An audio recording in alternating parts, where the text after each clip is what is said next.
Hello, and welcome to another episode of GetAGoodStart.com's podcast. Don't forget to follow us on Facebook and Instagram at GetAGoodStart. Before we begin, I just want to remind you to go to GetAGoodStart.com to read the accompanying blog to this podcast episode. It contains additional information about our guest and follow-up action items you can take to get a good start. Today's show, I have a great guest for you.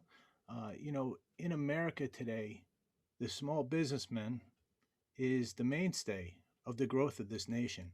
And this man has been conscientious not only in the community and with the environment, but also to the smaller community around him. He's I call him a learning leader because he teaches others along the way. And his name is Mike Kaufman. He is the owner of Cox Printers in Linden, New Jersey. It's been in business over 35 years under his ownership. He has a great team over there. I've known him since 2007, and he is also a Devils fan, so he's near and dear to my heart. Welcome to the show today, Mike Kaufman. Mike, how are you today? I'm good. I'm good. Thank you for having me, Scott. Mike, on Get a Good Start, we like to talk about how we can help the younger generations with our experience in business and in academics and in the community help. But let's start off with the basic question I ask all guests right on the show. What does a good start mean to you? Depending on what stage of your life you're at, I would say there's several answers. I think getting a good start, if we're talking about the youth of today, organize your thoughts, make some notes, keep a whiteboard even. I'm a very visual minded person. Track different ideas you might have. There are no wrong ones. And to get a good start, explore, expand your comfort zone and see where it takes you. I was listening to a podcast the other day of Ryan Hawk, who's going to be a guest on his show, and he talks about in the one podcast about experimentation, about the ability to allow employees, and you as a business owner, I know let your employees do this, experiment to try new things and branch out. And I mean, you're the first printer around who had beehives to sustain the environment, to have wind turbines on the roof of your buildings, along with solar panels. I mean, these are all amazing things. And I'm sure if you knew what you knew today, many, many years ago, you probably would have done that earlier in your business life. Thinking about that, if you were to go back, if you were able to go back, to when you were 22, 23 years old, and with all the knowledge you have today, what would you tell yourself? What kind of advice would you give yourself? Well, first of all, you mean I'm not still 38 years old? And I would love to go back, and I so enjoy having these conversations with some of the younger people here at the company and such. I think what I would tell myself, going back, knowing how hard I've always been on myself to do it right the first time, is to not be so concerned about doing it right the first time. That making those mistakes would be okay.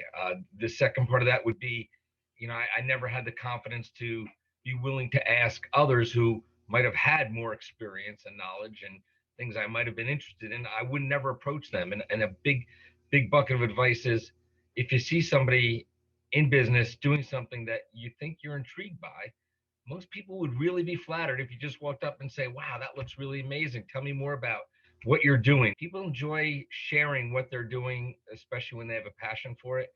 And if the youth of today would do that, I think it would help them tremendously, and they would find what they so enjoy, find that passion. Mike, you look to hire the best people possible at all times to protect your investment in your employees and in your business. What is something we could tell newly graduated students who are looking for a job? What's something you would tell them that could get them a good start to a great interview or get them on a great path to finding the right job? Look, when we hire here, first off, while there's often a position that needs to be filled, we come across good people, somebody that we believe has some knowledge, the right work ethic, wants to learn other things. We cross train here, and that's part of allowing our employees to explore new things to do. You never know what someone else's skill set and they surprise themselves. As far as telling somebody going into that position, of course, the typical, you want to make sure that you research the company you're going for. You want to have a clue as to what their culture is. You want to know something about them. I do the same thing today. Just the other day, I was on a Zoom sales call, and I made sure to do some research, and I knew a lot more about them than I think they thought I would know. And it's a comfort zone. You want people comfortable with you. You want to be comfortable there. If you know what you're walking into, it can't hurt. Do the LinkedIn, do a little research, and be a little bit well rounded. Know what's going on in the world. One of the things I like to do is when we have interviews, some of my questions: what's the last book you read? What happened to you? Give me something in life, a problem that you had to solve somewhere in life that might not typically be at the forefront. And this shows us a lot about who you are as a person, not if you're the very, very best at typing or coding or something along those lines. We want to know the person and a little bit of who you are. And we are all human, we all make mistakes, and that comes first. Mike, of all the employees you've had over the years, the ones that stand out in your mind, the ones that have had the longevity with you and really produced amazing work, what would you say would be a common thread between those employees? The employees that have been here for many, many years, and I am really proud to say I have people here 15, 20, 30 years with me. I think the common thread is honesty, ethics, big word, respect. You have to respect one another. You have to know what the other person is doing their job and trust that. Amongst my employees really is that it's a lot of respect that we have for one another. We have opinions, and I hate to use this, we're not curing a rare disease here. We have to provide a great service for people. We have to do what's right, but family first. We're human, we're frail, we have feelings. What happens outside of here matters, and the quality of life for everybody. It's not a matter of how much money we can make, it's the quality of life. And that earns a great deal of trust from this team I have that I'm very, very proud of. Mike, you are a networker. You know a lot of people through your business.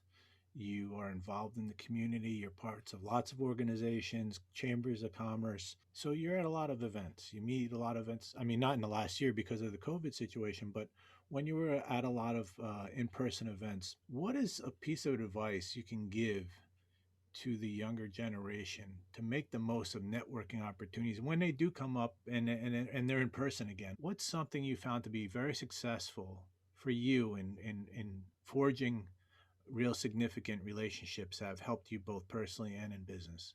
Networking should be taught in high school and college at this point as part of a just an everyday skills class, cooking, knowing how to, balance a bank book. I think some advice would be to do it, to get out there and do it, to create a database, especially as a youth. You go to these things, don't stand in the corner, make eye contact, shake a hand, ask questions. Oh, what do you do? What kind of business? You want to have some things locked and loaded that you can ask them that get them speaking. I'm talking about you might be standing there with a glass in your hand, and there's people all around. Think about some questions to engage them. Make sure you ask for their card, their information, whether it be digital or whatever. Put them in a database, and afterwards, make sure you send them an email or a handwritten note just saying, "Thanks so much for talking to me at that event. You will stand out from everybody else." When you are curious about, I remember meeting somebody who was in the financial world. What was his name again? You know what? I'm going to email him. I'm sure that person would be super excited that you do that and would be happy to have another conversation with you. And that's how you stand out, especially when it comes to the world of hiring. Now we need to fill a role. I remember meeting this bright young adult at this event. They stayed in touch with me. Let's call them in. This is building a network that you are going to need and rely on for many, many years. The most successful people have them, and don't be afraid of it. Mike, I want to thank you for your time today. You really have been a great friend and mentor to me over the years. I appreciate taking the time out to spend with us today, and I'm sure our students and people who view this will gain some great insight from you about it, and they can definitely um, follow up and read the rest of the blog article that accompanies this podcast for my key points and takeaways from this interview. So they can build on it and follow up and read the rest of the blog article that accompanies this podcast for my key points and takeaways from this interview. So they can build on it and really help themselves get a good start. Thank you, Mike. Thanks for having me, Scott. It's great. And if there's any youth out there, please include my contact information, whether it be a cup of coffee, a Zoom call, whatever it is. If I could help, they want to come see a business, especially post COVID. share the sustainability, show you what we do. We love having classes here. We've had several classes here, and it gives us great pride and joy to be about the community and to work with people. Thanks again, Mike.